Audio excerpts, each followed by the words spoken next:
ko. Kasi sa akin, dadalhin niya bukas. Baka nakalata na siya. Alam niyo kung magdadali. Hindi yan. Or else, sasabihin mo. Grabe, hindi na gusto ko pumasok.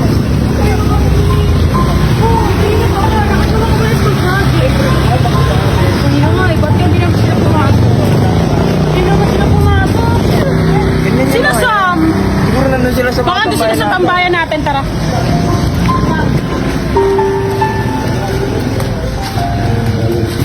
Uy, ba't di kayo pumasok? Sabi na, nandito kayo eh. Be, kamusta ka na? Okay lang.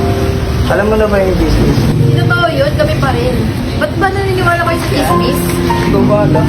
Basta sinabihan ako. Sam, sorry. Dami ko kasing problema sa bahay. Iwan mo na kasi. Alam mo namang niloloko na. Kung nga alam kung totoo ba yung kumakalat na chismis. Pwede yun. Hindi ka pa nabibigay yung mga gusto niya. Pwede kausapin mo yan. Paano kausapin? Kausapin mo kung anong dapat gawin.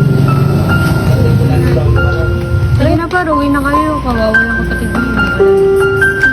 Sige tol, uwi na kami.